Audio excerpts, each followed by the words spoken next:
নমস্কার। যুক্তি তর্ক সঙ্গে অর্কই আপনাদের স্বাগত।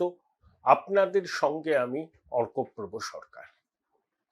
সুপ্রিম কোর্টে খুব তাৎপর্যপূর্ণ একটা ঘটনা ঘটেছে 17ই ফেব্রুয়ারি, এবং এই খবরটা সেভাবে কিন্তু আলোচনা হয়নি, কিন্তু আমার মনে হয় খবরটার তাৎপর্য অপরিসীম। সুপ্রিম কোর্টে মাননীয় বিচারপতি বিক্রম নাথের এজলাসে ইডির পক্ষে অ্যাডিশনাল সলিসিটর জেনারেল এস.ভি. রাজু সওয়াল করেছিলেন ওই কয়লা পাচার মামলায়, যেখানে কয়লা পাচার মামলার কিংপিন হিসাবে আমরা অনুপ মাঝি ওরফে লালার কথা জানি। লালাই মাথা, তাকে ঘিরে একটা চক্র আবর্তিত হতো, সেই চক্র এখনো পুরোটা বন্ধ হয়েছে তা নয়। আপনারা দেখছেন তো যে কয়লা পাচার কাণ্ডে ইডির অভিযান, তাতে পুলিশের ওসি থেকে ব্যবসায়ী, রাজনৈতিক নেতা, প্রভাবশালী ঘনিষ্ঠ আইনজীবী সবাই নজরদারিতে আছেন, এবং অনেকের অনেক সম্পত্তি বাজেয়াপ্ত করা হয়েছে। অনুপ মাঝি ওরফে লালা সুপ্রিম কোর্ট থেকে রক্ষা কবচ নিয়েছিলেন, অর্থাৎ তার বিরুদ্ধে কোনো কঠোর পদক্ষেপ ইডি করতে পারবে না।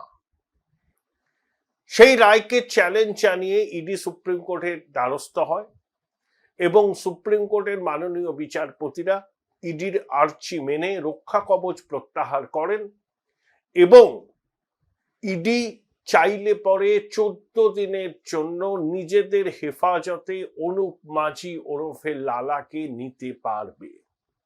খুবই তাৎপর্যপূর্ণ।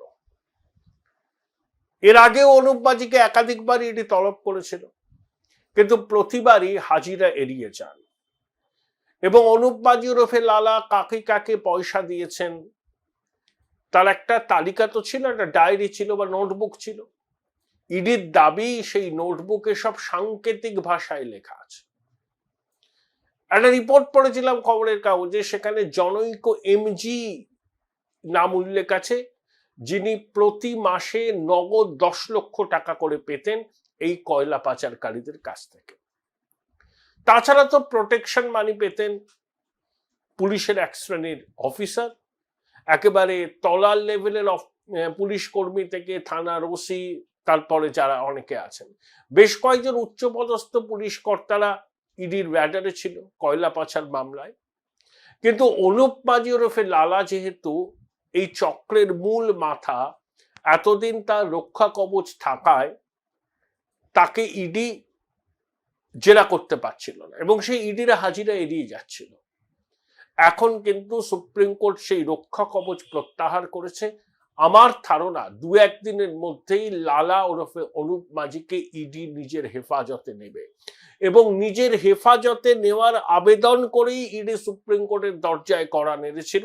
তারা বলেছে যে 14 দিনের ইডি হেফাজত লালার প্রয়োজন, কারণ যে সাংকেতিক ভাষা উল্লেখ করা হয়েছে লালার ডায়েরিতে, নোটবুকে, তার পাঠোদ্ধার, তার মর্মার্থ উদ্ধার করা তাদের পক্ষে সম্ভব হচ্ছে না। লালার হিসাব রক্ষক অনেকদিন ধরেই লাপাতা। খুব তাৎপর্যপূর্ণ। আপনারা জানেন যে কয়লা পাচার মামলায় আমাদের যুবরাজের নাম জড়িয়েছে, তাকে তলব টলবও করা হয়েছিল।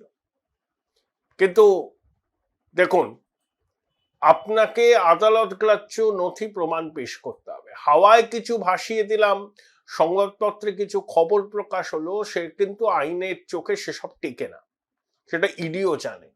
এবং এরা এত প্রভাবশালী এবং এদের র্যাকেটটা এত শক্তিশালী, এতে পুলিশ আছে, রাজনৈতিক নেতা আছে, কয়লা মাফিয়ারা আছে, ইসিএল এর আধিকারিকরা আছে। একটা র্যাকেট দীর্ঘদিন ধরে কাজ করছে, জাতীয় সম্পদ লুট করছে। ইডির অভিযানের পর এখন ঝাড়খণ্ড থেকে লরি আসে, প্রতিটা লরিতে,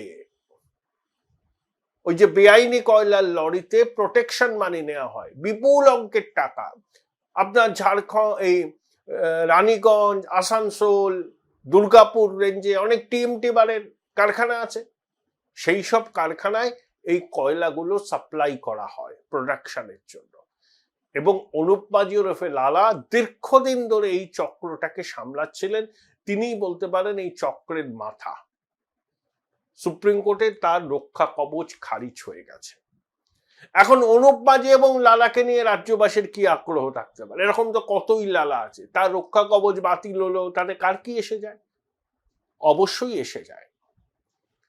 লালার এই সাম্রাজ্যের পত্তন করতে যারা সহায়তা করেছিল তারা প্রভাবশালী আমলা, পুলিশ এবং প্রভাবশালী যুবরাজ, এবং শোনা যায় যুবরাজ ঘনিষ্ঠ এক আইনজীবী, যে আইনজীবী কোনোদিন কোনো আদালতে প্র্যাকটিস করেছেন বলে শোনা যায় না। কেউ অন্তত আমাকে বলেননি যে সেই আইনজীবী কোনো আদালতে উকিলের পোশাক পরে সওয়াল করেছেন।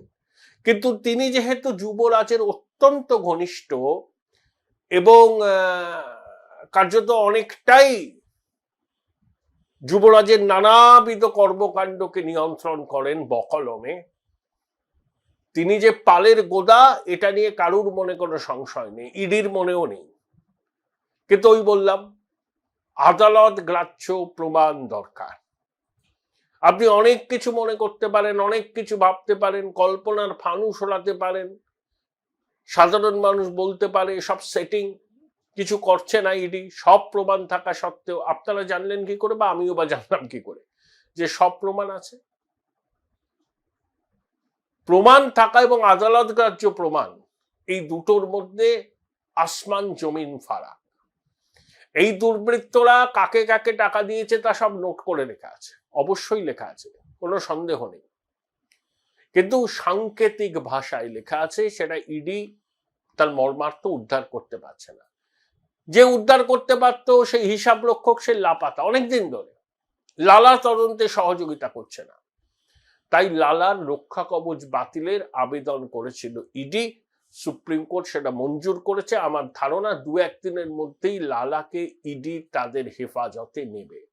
নির্বাচনের ঢাকে কাঠি পড়ে গেছে, এই সময় যদি ইডির হেফাজতে লালা চলে যায় এবং লালার ডায়েরির সাংকেতিক শব্দবন্ধের পাঠোদ্ধার করতে ইডি যদি সমর্থ হয় লালার সক্রিয় সহযোগিতায়, আমরা আশা করি লালা সহযোগিতা করবেন।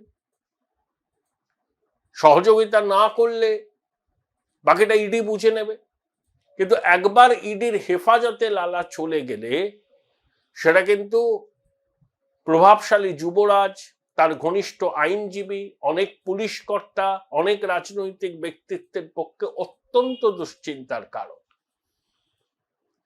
এতদিন তথ্য প্রমাণের অভাবে আইনের ফাঁক বলে তারা বেরিয়ে গেছিলেন, তর্জনী উঁচিয়ে চ্যালেঞ্জ করছিলেন, কিন্তু আদালতে তথ্য এবং প্রমাণ আদালত গ্রাহ্য পেশ করতে পারলে সেটা কিন্তু তাদের পক্ষে করা সম্ভব হবে না। এবং সময়টা লক্ষ্য করুন, ক্রোনোলজি সমাজিয়ে এসআইআর এর চূড়ান্ত ভোটার তালিকা প্রকাশ আর কিছুদিনের মধ্যেই এক্সপেক্টেড, আমি জানি না আবার পিছবে কিনা। কিছুদিন বাদে নির্বাচনের নির্ঘণ্ট ঘোষণা হবে। রাজ্য এখন ইলেকশন মোডে চলে গেছে, সমস্ত রাজনৈতিক দল সরকারি কাজকর্ম কার্যত শিখে রাজ্য প্রশাসনের উপর প্রবল চাপ দিয়েছে নির্বাচন কমিশন। এই আবহে লালার রক্ষা কবচ বাতিল, তার যদি ইডি হেফাজত হয়, সেটা রাজ্য রাজনীতির ক্ষেত্রে খুব তাৎপর্যপূর্ণ ঘটনা, খুব তাৎপর্যপূর্ণ ঘটনা। এবং আমার ধারণা নির্বাচনের আগে এটা একটা বড় অস্ত্র হতে চলেছে বিরোধীদের, এবং বাংলার বিধানসভা নির্বাচনের প্রচারের অভিমুক্ত দুর্নীতি একটা বড় ইস্যু। কয়লা পাচার, গরু পাচার, চাকরি দুর্নীতি, প্রাথমিকে দুর্নীতি, পুরনিয়োগ দুর্নীতি, এরকম দুর্নীতির হরেকরম্বা আছে। সেই দুর্নীতির রহস্য কিছুটা হলেও উন্মোচন হবে। আমি বলছি না যে লালা ইডির হেফাজতে যাবেন, সর্বতভাবে সহযোগিতা করবেন, আমি আদৌ এক্সপেক্ট করছি না, কিন্তু অনেকটা তাকে বাগে আনা সম্ভব হবে ইডির আধিকারিকদের। নিজের হেফাজতে রেখে যদি জেরা করা হয় এবং সামনে যদি নথি দেখানো হয়, ওই যে ডায়েরির কথা বলা হচ্ছে, সেই ডায়েরি যদি লালার সামনে রাখা হয় এবং বলা হয় যে এগুলো কি, এই এন্ট্রিগুলো কি, আমরা বুঝতে পারছি না, আপনিই জানেন, আপনিই তো দিয়েছেন, আপনার কাছে থেকেই তো উদ্ধার হয়েছে এই ডায়েরি, আপনাকে এটা বলতে হবে। ইডির গোয়েন্দাদের জেরার মুখে স্নায়ু ধরে রাখা অতটা সহজ নয়, এবং লালাও কিন্তু চাইবেন নিস্তার পেতে, কারণ এই ধরনের দুর্বৃত্তরা যখন বিপদে পড়েন, প্রভাবশালীরা তাদের সমর্থন করেন যখন সবকিছু ঠিকঠাক চলছে, যখন এভরিথিং ইজ হাঙ্কি ডোরি, তখন তারা এইসব লালা মালা এদের পাশে থাকেন। যখন এরা বিপদে পড়েন, প্রভাবশালীরা বলেন আমি চিনি না, জানি না কে লালা। তো লালারও নিজেকে রক্ষা করার জন্য আমার ধারণা তদন্তকারীদের সঙ্গে সহযোগিতা করতে বাধ্য হবে। খুব তাৎপর্যপূর্ণ ঘটনা নির্বাচনের, ঠিক নির্বাচন যখন দরজায় কড়া নাড়ছে, যে কোনো সময় হয়তো ঘোষণা হয়ে যাবে আপনার হোলির পরে। খুব আমার মতে রাজ্য রাজনীতিতে এটা একটা উল্লেখযোগ্য খবর, খুব ছোট করে বিভিন্ন খবরের কাগজে প্রকাশিত হয়েছে 18ই ডিসেম্বর, কিন্তু বাকি যা চলছে তা তো রুটিন। এসআইআর নিয়ে মুখ্যমন্ত্রীর আর্তনাদ, কমিশনের নানাবিধ বক্তব্য, চাপান উত্তর, এসব তো আছে, তো অনেকদিন ধরে চলছে। কিন্তু সব থেকে গুরুত্বপূর্ণ খবর হচ্ছে লালার রক্ষা কবচ বাতিল করেছে সুপ্রিম কোর্ট, এবং ইডি কেন বাতিল করতে চেয়েছিল রক্ষা কবচ, তাতে সফল হয়েছে। তারা 2 সপ্তাহের হেফাজত চায় লালার, যাতে লালার ডায়েরির সাংকেতিক শব্দ বন্ধের পাঠোদ্ধার করতে তারা সক্ষম হয়। দেখুন, আইপ্যাক মামলার শুনানি পিছিয়ে গেছে ঠিক 1 মাস, কিন্তু সুপ্রিম কোর্ট এটা বলে দিয়েছে 18ই মার্চ এবং 19শে মার্চ 2 দিন টানা শুনানি হয়ে এর ফয়সলা হয়ে যাবে।